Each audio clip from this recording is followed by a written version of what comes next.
il y avait différents tickets, suivant qu'on était adulte, vieux ou enfant. Alors, moi, j'étais passée de la catégorie J2, c'est-à-dire jeune, alors je ne sais pas quand, à J3. C'était les plus heureux, ceux qui étaient à la campagne quand même. Hein. Oui, C'est ceux qui s'en sortaient le mieux quand même. ah, mais bien sûr, en ville, c'était épouvantable. Il n'y avait rien à bouffer. C'est pour ça qu'on est parti de Lyon. Il y avait des maisons dans lesquelles les gens n'avaient rien à manger pendant la guerre. Hein. Ceux qui n'avaient pas de terre, de D'abord, tu terrain, avais des ils mangeaient tickets. pas.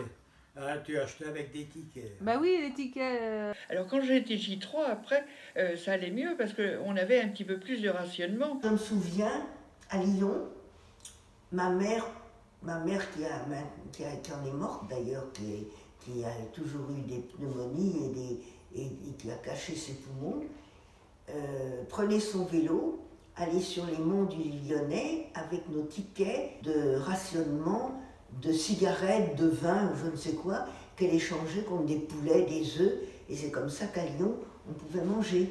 Alors, en fonction des enfants, tu avais plus Et ou ma moins de grand-mère, elle tickets. envoyait des paniers pleins. Elle en est morte parce qu'elle partait à 4 h du matin, elle avait un peu froid. Donc, parce que nous, on était d'une famille, on mangeait beaucoup de pain. Et ça, le pain, c'était terrible, il était rationné. Mon père en manquait, quoi. Alors, C'est bien simple, à la maison, les mômes, là, on volait. On Qu'est-ce que vous fouillait voliez? les placards pour trouver un morceau de sucre, Ah oui. pour trouver... dingue. Ma mère était obligée de tout planquer. du fait qu'on avait un petit peu plus, mais je ne sais pas si vous vous rendez compte à quel point c'était. Il y avait des tickets pour tout, pour les chaussures. On avait droit à une paire de chaussures par an ou quelque chose comme ça. Ils aiment bien entendre les détails, mais je pense qu'ils n'y croient pas trop, ils voient ça un peu. Évidemment, il y a le marché noir qui s'est installé. Ils vendent, entre autres, des tickets, des faux tickets. Et ma mère, qui travaille maintenant chez une nouvelle patronne, Madame Soref, fait acheter par mon père des tickets parce que Madame Soref fait de la résistance, reçoit des gens, il faut bien les nourrir, tous ces gens-là. Hein, alors, bon, donc papa rapporte souvent des tickets, oh là là, quelle vie quand j'y pense. Mais c'était tellement une ambiance chaleureuse. Le grand-père et la grand-mère, c'était vraiment des amours quand on y pense. On en parle souvent avec mes cousins et mes cousines. C'était vraiment. Alors, nous, ça nous changeait quand on allait là-bas. Oh là là, il n'y avait pas d'allemand, rien du tout. À ce moment-là, les Allemands qui passaient. Ah bon, constamment. Et vous disiez quoi? C'est des méchants, il faut. Ah non, non, non, non, on disait rien. D'ailleurs, Vos parents, ils les vous parents disaient n'auraient quoi? jamais dit. Et puis nous, en tant qu'enfants, si on commençait à dire des choses comme ça, c'est qu'attention, on était fusillés. Hein. Puis, bien sûr, on est rentré à la maison, alors la vie a continué, quoi. Alors, évidemment, ça nous faisait peur parce qu'il y avait partout des Allemands et ça grouillait de partout. Et donc, Saint-Étienne était, vis-à-vis des Alliés, était une ville qui était particulièrement vis-à-vis. Parce que nous, par rapport aux Allemands, moi, je n'ai rien vu, il ne s'est rien passé à Saint-Étienne, hein, parce que leur PC à Lyon. Mais moi môme, je te dirais que j'ai pas vu un Allemand, gamin. Il y avait partout des drapeaux allemands, ils avaient enlevé les drapeaux français, il y avait partout des plaques avec les noms en allemand. Oh, ça a été une période pénible. Hein. Et en fait, j'ai su, elle est de la même année que moi, mais elle est suisse, elle a vécu en Suisse. Elle a pas connu, en fait. Tout le monde n'a pas connu la guerre. Hein. Tout le monde n'est pas enfant de la guerre, justement. Alors on apprenait que dans telle famille, tiens, un tel avait été ramassé. Surtout nous qui étions à la frontière allemande, Luxembourg, tout ça, on a vraiment vécu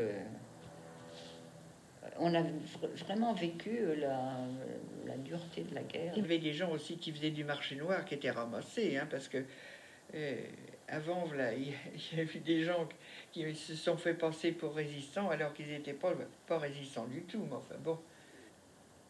Oui. Ouais, moi, c'est bien ça. Moi, je ne me rappelle pas d'avoir eu un Allemand dans la région, enfin, chez moi, ça dégaine. Il faut dire que j'ai passé 2 ans à la campagne. Hein, bon. Il y avait un cantonnement des Allemands à l'équipement militaire, c'est-à-dire en face le parc de Vanves. Alors, ils passaient dans la rue en chantant, parce que c'était des jeunes, et on avait peur, nous, avec ma sœur. Après, on en avait pris l'habitude. Des fois, ils nous envoyaient des oranges, d'ailleurs. Et ma mère voulait pas qu'on les mange, parce qu'elle disait « Oh non, des fois qu'elles soient empoisonnées. » Sûrement pas, parce que c'était des choses... Ils voyaient des gosses qui... C'était des jeunes, quoi. Maintenant, on relativise. À l'époque, évidemment, c'était les ennemis, mais maintenant, je me dis, c'était des pauvres types comme les nôtres, quoi. On était trop petits d'abord. 6 ans, 8 ans, ils vont pas raconter. Parce que c'est facile aussi de raconter n'importe quoi. Hein. Les parents se confiaient pas à nous, d'ailleurs, ils savaient rien. Hein. Et quand il y Ils avait savaient pas les comment la Juifs guerre. qui étaient emmenés, est-ce que... Ah, mais ça, on a su ça bien. Tout le monde a Vous su l'avez ça su bien après. On ne après. savait pas. Ah ben, nous, il n'y avait pas de Juifs. On n'était pas dans un pays où il y avait des Juifs. Mais on entendait. Moi, j'ai des souvenirs. Mes parents étaient peut-être plus au courant. Moi, je ne savais pas ce que c'était qu'une juive. Et donc, comme on habitait en face de l'église, moi, je continue à aller à l'église. Et puis, j'ai eu tout d'un coup envie de savoir ce que c'était une juive. Alors, je me suis inscrite au scout israélite. Ben, je peux te dire que je ne suis pas restée longtemps. Hein. Ouf! On savait que les gens, les Juifs, il y en avait beaucoup qui sont partis au centre de la France, quoi, dans des familles ou des... Tout ce qui est bondieuserie juive et tout ça, maintenant, ça me passe par la tête. Moi, dans les religions, il y a 2 choses que j'aime, la philosophie et l'humanisme. Tout le reste, c'est du pipeau. Évidemment, entre 7 et 11 ans, je ne savais pas trop ce que c'était. C'est comme l'histoire des camps de concentration, tout ça. On a su réellement bien après. Hein. On n'en parlait d'ailleurs pas tellement, hein, des camps de concentration jusqu'en 1944. Oui. C'est après que c'est sorti. Donc moi, je parle de vraiment la guerre. Hein. Ouais. 1939. Et quand mon grand-père, quand ma grand-mère est morte, quand il a vu que toute sa famille et ce qui s'était passé, quand ma famille était pratiquement entière, il était très généreux, il faisait ses comptes, il dépensait, il marquait tout ce qu'il dépensait pour lui, il donnait autant à ses enfants, petits-enfants, à tous nos anniversaires, on avait une lettre en prose que j'ai toujours avec un chèque, et le reste, le tiers aux œuvres, quelles qu'elles soient, la Croix-Rouge, les Bonnes Sœurs, les Juifs, etc. La fin de la guerre a été déclarée en 1945, mais en fin 1944, nous, on a connu la débâcle des Allemands. Sa patronne, quoi, ses 2 fils avaient été fusillés par les Allemands. Et ça nous a, on peut dire, gâché notre jeunesse, enfin. Mon père avait une maison de fonction, comme dans toute la sidérurgie, et cette maison se trouvait à 50 mètres de la frontière. Et les Allemands qui venaient d'arriver pour avoir une ligne, il y a nos voisins et nous, ils sont venus pour nous demander s'ils pouvaient se servir du téléphone. Bon. Ah là là, ça a été une triste période parce que à l'époque, nous, on ne savait pas trop, mais après, on l'a appris. Bien sûr, comme Madame Soref et ses enfants faisaient de la résistance, maman qui travaillait chez eux était impliquée aussi. Elle rapportait à papa des tracts à distribuer, elle avait eu la visite de la Gestapo. C'était difficile. Enfin, moi, je ne sais pas, j'étais petite, j'avais 7 ans. Alors, pendant que maman était là, et heureusement, ils avaient, ces gens-là, 2 appartements, un au 7e, un au 5e. Alors, la Gestapo a fouillé le 7e, mais n'était pas au courant sûrement du 5e étage. Heureusement, parce qu'il y avait un aviateur australien qui était hébergé là. Si il l'avait trouvé, tout le monde aurait été fusillé, quoi. Lui, il venait régulièrement téléphoner, mais en fait, il s'était arrangé pour avoir un peu des renseignements sur ce qui se passait dans la région. C'était l'époque des FFI, on les appelait les FFI. Il y avait ceux qui résistaient, il y avait les résistants, ceux qui collaboraient, enfin. C'était vraiment... il y avait beaucoup de problèmes à ce moment-là. Aujourd'hui, avec Internet et puis les réseaux sociaux, il n'y aurait jamais eu Hitler. Ça ne serait jamais passé comme ça. Mais la non-communication de l'époque, c'était peut-être en Pologne, ils le savaient, mais en France, on ignorait. Le soir, ils ne faisaient qu'écouter le... Vous savez, la radio, on retrace la radio, et ici, Londres, etc. C'était ultra important quand même pour eux, et pour savoir ce qu'il fallait faire. Donc nous, enfants, ben, on subissait tout ça. Quand je vois les enfants à l'heure actuelle qui sont surprotégés, etc. Mais par contre, je crois que c'est une bonne leçon parce que ça nous apprend à être indépendants, à avoir nos responsabilités très tôt. Mon père avait été prendre les caves et puis il avait entassé les choses enfin, compromettantes, des drapeaux, des tracts, des petites armes, quoi. Dans l'immeuble qu'on habitait. C'est moi qui mets ça. Donc après, je pleurais. Lorsque nous sommes arrivés ils nous ont emmenés devant le cimetière de la petite ville. Un officier allemand a déclaré le français d'un côté, les autres de l'autre. Et nous n'étions que 2 familles français, nos voisins et nous. Et ma sœur ajoute, elle, de son côté, elle met « Nouveau choc, maman nous a poussés du côté étranger d'une façon brutale. » Ma mère a voulu nous sauver la vie. Elle savait que les Français, on était fusillés. Ah oui. Donc elle nous a poussés. C'est ma sœur qui l'a mis. Moi, je m'en rappelais plus de ça. Ah oui. Sans que personne ne le sache, bien entendu, si les voisins l'avaient su, sûrement qu'ils n'auraient pas été d'accord. Hein. Parce qu'il ne fallait pas grand-chose pour être ramassé. Oh mon Dieu, quand j'y pense à cette période.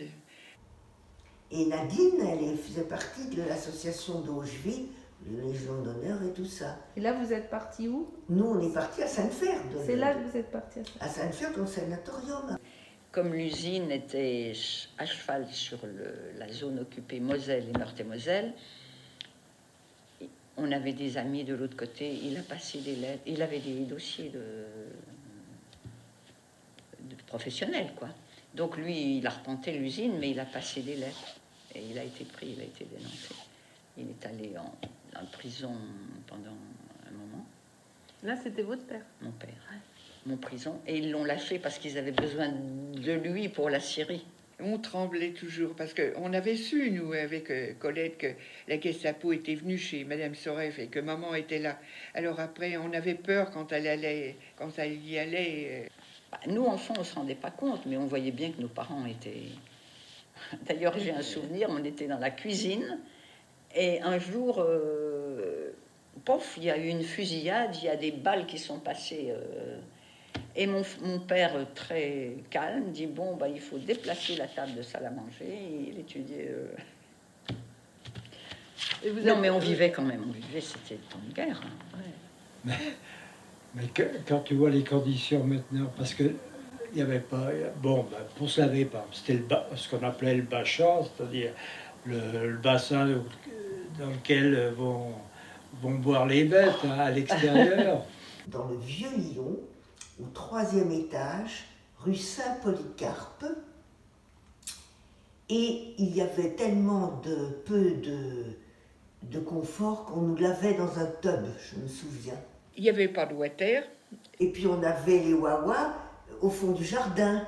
Alors c'était épouvantable, on avait du papier journal, et puis il y avait plein de mouches. Alors quand j'allais au wawa, moi je faisais pipi dans le jardin, hein, parce que... Et c'est des souvenirs incroyables. Ah, puis c'était une espèce de source qui alimentait le bachat, mais bon, bah... On avait été hébergés dans une école. Alors une école qui était... je sais pas, peut-être il y avait d'autres gens qui étaient passés, je sais pas. Il y avait des dortoirs avec des lits. Alors, c'était sale là-dedans. Oh là là. Aujourd'hui, on ne se rend pas compte, avec la qualité des salles de bain et des habitations, ce que c'était dans le temps. C'est la première chose, dès que je suis arrivé à la ferme, on m'a expédié, on m'a emmené chez le sabotier, au village pour faire une paire de sabots. Les water étaient tout bouchés. On nous envoyait faire pipi dans un pré qui était à côté. Et dans le pré, il y avait des romanichels, comme on disait à l'époque, qui campaient. Et on en avait une trouille bleue. Tous les gosses avaient peur de ces gens-là. Et pendant tout le temps où je suis resté à la campagne, j'ai jamais eu une paire de chaussures aux pieds. Et le lundi, on faisait la lessive. Et comment on faisait la lessive? On mettait du bleu, je me souviens, et pour désinfecter. Aujourd'hui, on a des machines. En sabot, tout le monde était en sabot. Le sabotier, il faisait une paire de sabots sur mesure. Les parents, quand on est petit surtout, il n'y a que ça qui compte. Attends, mais en fait, les parents, c'était une sauvegarde de vie. Et ils nous mettaient dans un contexte de façon que rien ne parte ou ne... Puis un beau jour, quand même, on a retrouvé la petite sœur et puis on m'a ramené ma sœur. Mais il n'y avait toujours pas les parents. Alors, avec ma sœur, on était tristes. Tout ça, ce sont des souvenirs d'enfance. Et je dois dire que moi, j'ai eu des parents formidables qui nous ont aimés, bon, avec un frère et une sœur, avec leurs qualités et leurs défauts. Voilà. Alors, on nous avait dit, surtout quand vous passerez la ligne de démarcation, soyez bien sages. Alors, on est monté dans des wagons à bestiaux, puisqu'on voyait tous serrés les uns contre les autres, apeurés quand les Allemands ont ouvert le compartiment pour regarder ce qu'il y avait dedans. Les gamins tremblaient parce qu'on leur avait tellement fait peur. Finalement, ils nous ont rien fait. On est arrivé à la gare. Les parents nous attendaient, bien entendu. Alors, on avait chacun une espèce de besace avec une boule de pain dedans. Alors, ma petite sœur, ça traînait par terre. On était sales, dépenaillés. Oh là là, je revois maman en train de pleurer en nous serrant dans ses bras, quoi. Moi, je voudrais dire maintenant, on a eu une enfance, une adolescence très mouvementée. Et tes parents, ils t'ont pas raconté? J'ai aucun souvenir. Bah, mes parents, ils allaient me raconter. Cette génération qui a subi la guerre et puis les privations, c'est un petit peu normal qu'elle ait lâché du lest par rapport à la génération d'avant, quand même.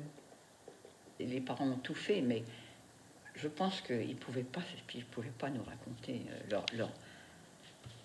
toutes leurs angoisses. Ouais. Au contraire, ils nous protégeaient. Ils racontent On n'est pas comme maintenant où tu fais pas un PEC, on te photographie. les appareils photo, tout ça, ça n'existait pas. Et bizarrement, un jour que je faisais des recherches en Amérique, moi, pour les années comme ça, le conservateur de la mairie m'a ouvert un dossier. Oh, j'ai cru tomber à la renverse. L'écriture de maman. Et il a eu la gentillesse d'ailleurs de me faire une photocopie que je garde toujours. Vous pouvez pas vous imaginer ce que ça m'a fait de revoir l'écriture de ma mère qui avait écrit au maire devant parce que elle n'avait pas de nouvelles de ses deux enfants, puis elle recherchait ses gamins. Ils ont essayé qu'on ait une vie correcte. D'ailleurs, après, on est allé en pension, on était dans des pensions religieuses, on était quand même... Ils ont tout fait, Ils ont tout fait pour qu'on sorte de ce... Parce que souvent, je pense à eux, Ouais. Ça a dû être des années terribles. Il faut dire une chose, c'est que la famille était vraiment séparée parce que mon père était mobilisé en usine, donc il avait été affecté à partir obligatoirement. Ma mère est décédée, moi j'avais 20 ans. Ah, d'accord. Ma mère, après, elle est décédée en retour. Elle est décédée en 53. Ah oui. On ne peut pas comparer notre enfance avec une enfance normale. Ouais. Avec un souci des parents qui pensaient à une chose, sauver leur vie et la vie de tous et tout ce que ça suppose, les angoisses, donc C'est là qu'on a appris le débarquement. Vous savez, le fameux message « les carottes sont cuites », ça a été le débarquement. Et Et on était toute une période sans nouvelles des parents, bien sûr, parce qu'il n'y avait plus de transport, il n'y avait plus rien, tout était démantelé. Alors, il circulait des bruits comme quoi Paris avait été incendié. On avait peur avec ma petite sœur. Oh là là là, on disait on verra jamais nos parents. C'est ça qui vous a sauvé d'être médecin. Il en faut, hein. Il en faut de tout temps. Allez, hop, direction Paris. Alors, évidemment, maman avait été prévenue, mais quand on est débarqué à la gare, pas de maman. Alors, on commençait à paniquer avec ma sœur. On se disait, qu'est-ce qu'on va devenir, toute seule perdue dans cette gare Montparnasse. Alors, hop, une femme du secours populaire, ou je sais pas, est venue. Ben, on va vous emmener. Et puis, juste maman a débarqué. Alors, hop, on est rentré à la maison. C'était un soulagement. Hein. Ma mère était une femme très en avance. Elle avait fait Sciences Po, mais à cette époque-là, on ne travaillait pas. C'était l'arme de mon père. Elle faisait. Mon père il exerçait à 3 endroits différents. À l'hôpital, à sa clinique et à la maison. Et à la maison, c'est ma mère qui répondait au téléphone, qui prenait les rendez-vous et qui faisait les instruments, qui stérilisait les instruments. Et moi, je me rappelle que, bien sûr, il n'y avait pas de cantine. Donc on mangeait, on était servi, on mangeait midi et soir à la maison. Et alors, il n'y avait qu'une ligne de téléphone. Et on avait le téléphone sur la table. Et mon père se faisait appeler à l'heure du déjeuner, puisqu'il y travaillait. Bon. Et alors, quand le téléphone sonnait, à table, il répondait. Et nous, les sales enfants, on disait « Donne-lui un lavement, donne-lui un lavement !» Alors mon père mettait sa main sur le micro et il faisait « Les sales gosses, je ne suis pas là pour perdre de l'argent !»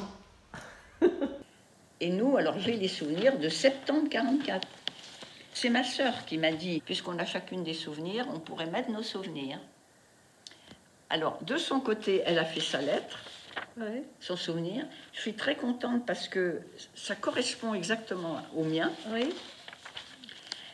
Et après, il y a le souvenir de ma sœur aînée. Dans la fratrie, tu es placée où? Je suis la dernière. Tel un troupeau, nous avons pris la route d'Audaltige, là. Certains ont pu s'enfuir durant ce parcours. Titane, moi on m'appelait Titane, Titane pleurait et, horreur, un Allemand osait la consoler. Voilà sa réaction, elle. Ah oui.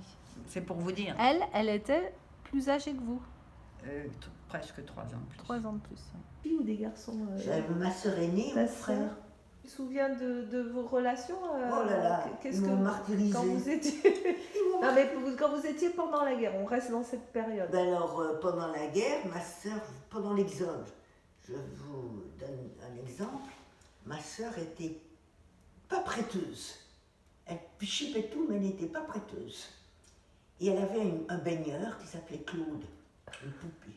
Et moi, je rêvais de ce baigneur. Pour moi, elle le trimballait partout. Ma grand-mère tricotait des petits vêtements. Enfin, cette poupée Claude, c'était... Et alors, un jour, je lui ai pris sa poupée de Claude. Mon Dieu, qu'est-ce que j'ai pas fait? Elle m'a tiré les cheveux. Et ça a été épouvantable. Et c'est drôle, cette poupée Claude, je rêvais d'un baigneur. Et j'ai jamais pu avoir un baigneur, parce que ça n'existait plus. Il n'y avait pas de poupée pendant la guerre. En 1939, on nous avait distribué des masques à gaz. Alors, ces masques à gaz, évidemment, tous les jours, il fallait les emporter à l'école parce que la directrice, mademoiselle Molière, y veillait. Si vous n'aviez pas votre masque à gaz, vous rentriez pas à l'école. Et puis, chaque classe avait un endroit dans le préau pour déposer ses masques à gaz. Seulement, il fallait les reconnaître. Alors, pour les reconnaître, il avait fallu dessiner sur le haut du masque un dessin. Alors, mon père m'avait dessiné une superbe cocarde tricolore. Alors, hop, je voyais tout de suite mon masque à gaz. Ma sœur, je me souviens pas ce qu'elle avait. Et une autre chose qui était épouvantable, c'est que moi j'avais les cheveux très frisés et une tignasse, on m'appelait ça la tignasse.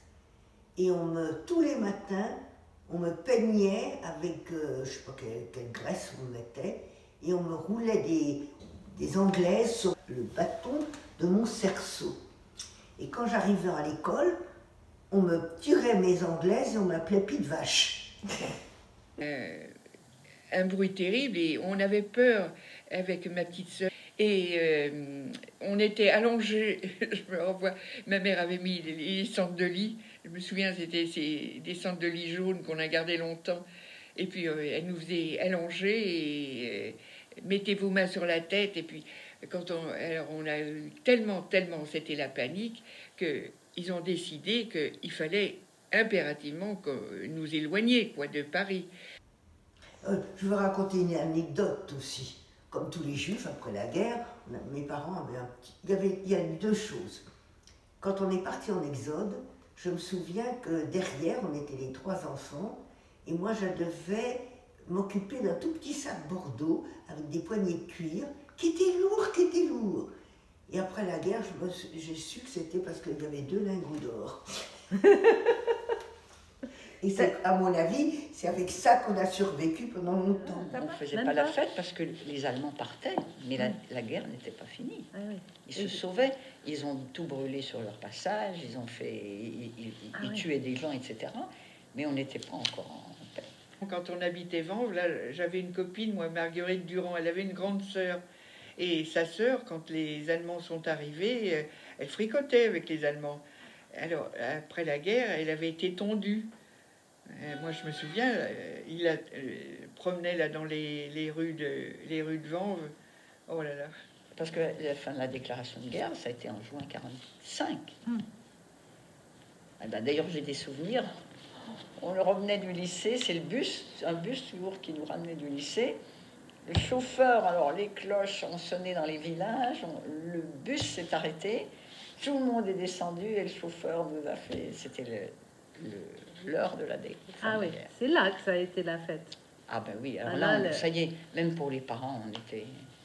Mais pour ma communion, c'était des tickets supplémentaires et on pouvait aller chez le boucher et acheter un truc, un gâteau, etc.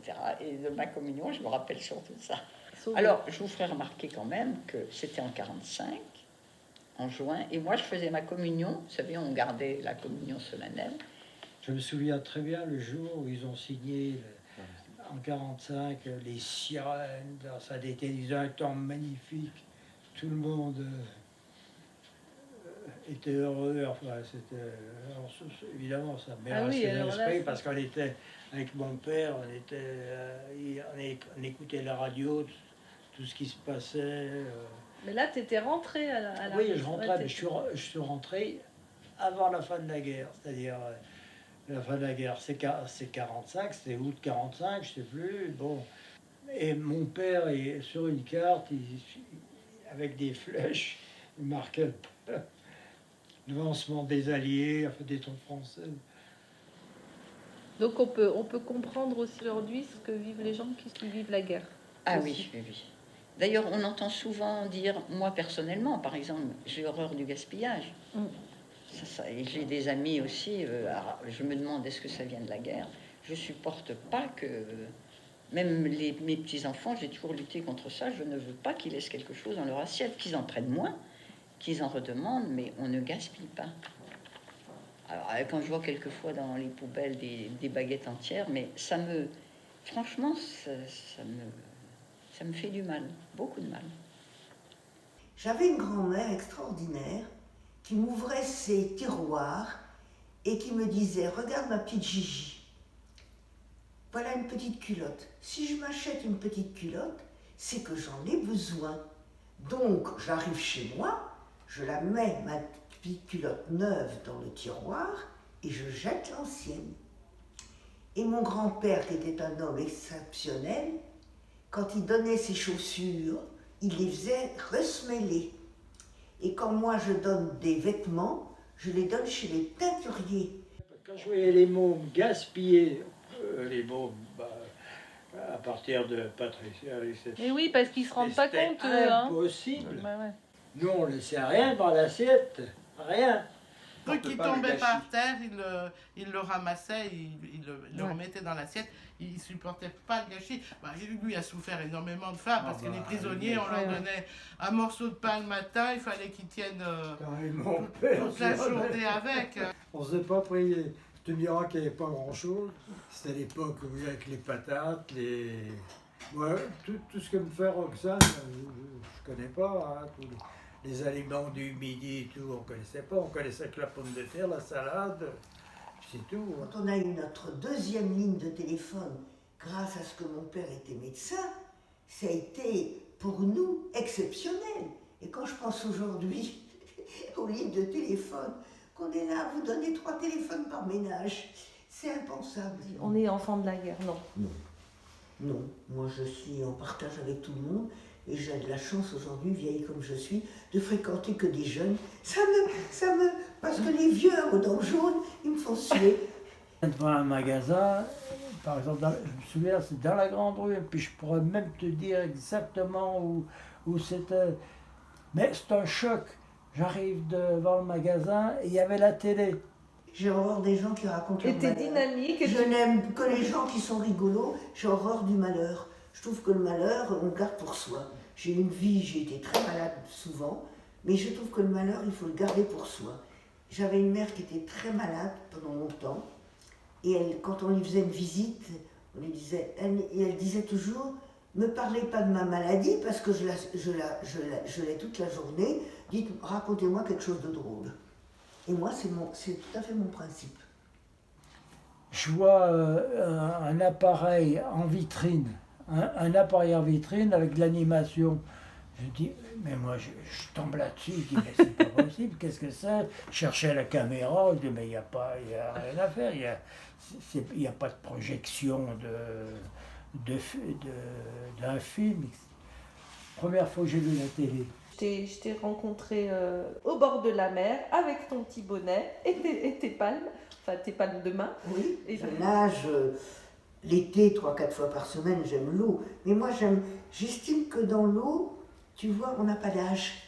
C'est bizarre, on est porté dans des... L'eau, on a l'impression qu'on n'a absolument pas d'âge. On est dans... Moi, ce que j'aime, c'est le ciel. J'adore faire du ski hors nature, j'aime faire de la voile et j'aime l'eau parce que c'est des espaces infinis. Et moi, j'aime les espaces infinis. C'est ma religion. Conclusion, j'espère que je reverrai jamais. Enfin, moi, je ne le reverrai pas parce que je suis trop âgée, mais j'espère que jamais plus, il y aura des guerres comme ça. Parce que moi, quand je me couche le soir et que je suis dans mon lit, tout ça, je me suis dit, mais quelle chance j'ai! c'est pour ça, quand je vois les informations, là, ça me bouleverse parce que je pense aux gens qui subissent les mêmes choses, et enfin, encore plus terribles que ce qu'on a connu. on devrait être plus solidaires, justement. Ben oui. Bah, tu vis le présent. Oui, et le futur. Je ne fuis jamais l'arrière. Moi, j'ai un grand futur devant moi. J'ai de la chance alors de t'interroger sur le passé. Moi, c'est le passé composé. J'appelle ça le passé composé. Enfin, c'est dur si on veut, mais ça donne des individus peut-être avec une certaine volonté, quoi. Un enfant de la guerre. Donc je pense que je suis une enfant de la guerre. J'ai une vie fantastique et sur ma tombe, je veux qu'on mette ici Gigi qui a beaucoup ri.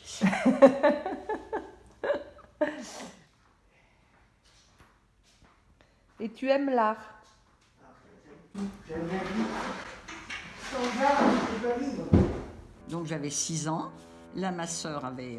La trottinette. Oui. Et ben voilà, c'était déjà à la mode. la trottinette et j'avais quand même, c'était exceptionnel. Il y a un endroit où je suis en...